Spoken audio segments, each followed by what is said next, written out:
آپ صلی اللہ علیہ وسلم نے پھر پیسہ کیوں نہیں کمایا؟ آپ کی غربت میں کیوں موت واقع ہوئی؟ آپ کے کپڑے کیوں ایسے پیون زدہ؟ اور آپ کی سواری اتنی سادہ کیوں؟ اور آپ 40 دن گھر میں چولہا جل کیوں نہیں رہا؟ سوال پیدا ہوتا ہے نا جب ابو بکر جو آپ کے اتنے قریبی ساتھی ہیں وہ تو 58 کروڑ روپے کے مالک ہیں اور نبی صلی اللہ علیہ وسلم ایک چیز کے بھی مالک نہیں ہے.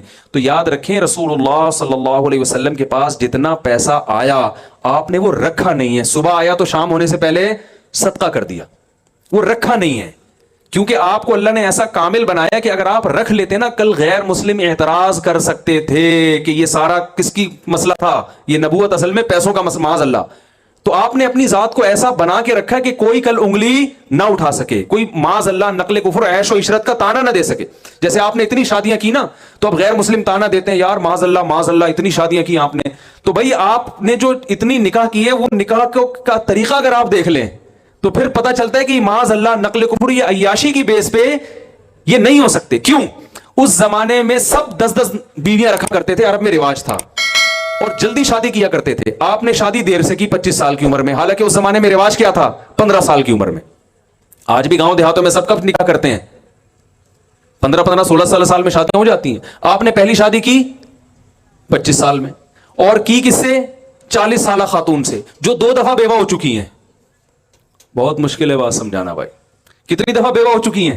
25 سال میں. نقل کفر نباشت. کوئی انسان جسے خواہشات پوری کرنے کا شوق ہو اس زمانے میں جہاں جلدی شادیاں ہوتی ہیں اور درجنوں شادیاں ہوتی ہیں لوگوں کی, وہ شادی بھی 25 سال کی عمر میں کر رہے ہیں اور اپنے سے 15 سال بڑی خاتون سے جو 2 دفعہ بیوہ ہو چکی ہیں. اور پھر آپ صلی اللہ علیہ وسلم نے 25 سال انہی پر اکتفا کیا ہے, جبکہ عرب میں ایک بیوی پر قرات کو معیوب سمجھا جاتا تھا. آج بھی لوگ معیوب سمجھتے ہیں. آپ جا کے بتائیں میری ایک بیوی ہے, وہ تمیز سے بات ہی نہیں کریں گے آپ سے. بولے یار تم 2 شادیاں تو کرنی, کیا انقلاب لے کر آؤ گے؟ معذرت تھوڑے سے یہ ٹاپک آ جاتا ہے, تڑکا لگ جاتا ہے اس کا. تو وہ مایوب سمجھتے تھے. اس کے باوجود آپ کیا کر رہے ہیں؟ اسی بیوہ کے ساتھ 50 سال تک آپ صلی اللہ علیہ وسلم نے ان کے ساتھ گزارا کیا ہے, جبکہ کلچر اس کو قبول نہیں کر رہا. اور ان سے اتنی محبت کی کہ امی عائشہ فرماتی ہیں مجھے کسی پر ایسے رش نہیں آتا تھا جتنا رش حضرت خدیجہ پہ آتا. اس کے بعد آپ نے دھڑا دھڑ نکاح کیے, ہجرت کے بعد کثرت سے نکاح کیے, یہ بتانے کے لیے کہ وہ جو میں نے کیا تھا نا وہ میرا مزاج تھا, اب جو میں کر رہا ہوں وہ اسلام ہے. نہیں آ رہی بات؟ یہ والی باتیں تو بالکل سمجھ میں آئیں گی نہیں نا, وہ والی پھر بھی تھوڑی تھوڑی آ جائے گی. تو پھر آپ نے جلد نکاح کی ترغیب بھی دی. جو 15 سال کا شباب ہوتا ہے زمانہ, اس میں آپ نے ترغیب دی. گویا آپ نے بتا دیا کہ بھائی میں نے جو کچھ کیا اس کی ایک حکمت مسلط تھی, لیکن جب ہجرت ہو گئی ہے, اسلام کے تفصیلی حکام آ رہے ہیں, تو اب میں جو آرڈر کروں گا تم نے اس آرڈر کو فالو کرنا ہے. وہ آرڈر یہ ہے کہ نکاح میں تاخیر مت کرو. 25 سال میں نکاح اسلام میں تاخیر کی عمر سمجھی جاتی ہے, جلدی کرو نکاح. سمجھ میں آ رہی ہے بات؟ تو اللہ نے اپنے نبی سے کچھ ایسے کام کروائے ہیں تاکہ کل کوئی انگلی نہ اٹھا سکے.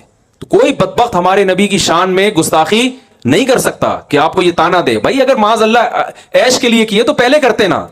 کوئی ہے نوجوان جس میں ظرف ہے جو 15 سالہ بڑی عورت سے نکاح بھی کرے اور 25 سال اسی کے ساتھ گزار دے؟ ایسے کوئی عیش و عشرت والا میرا خیال ہے مارکیٹ میں آج تک پیدا نہیں ہوا ہوگا. تو جو آج کل لوگ مارکیٹ میں, جس مارکیٹ کی بات آپ تاجر لوگ ہیں نا, تو مارکیٹ کا لفظ زیادہ سمجھیں گے آپ. تو ہمارے نبی صلی اللہ علیہ وسلم کو کچھ ایسے کام کروائے گئے. تو آپ کے پاس دولت بہت آئی مگر صبح آئی اور شام ہونے سے پہلے صدقہ. تو جب رکھا ہی نہیں ہے تو کپڑے کہاں سے پہنے ہیں؟ ٹھیک ہے نا, وہی پیون زدہ کپڑے, وہی خوراک آپ صلی اللہ علیہ وسلم کی. لیکن جن صحابہ نے پیسہ رکھا ان کو آپ نے منع نہیں کیا.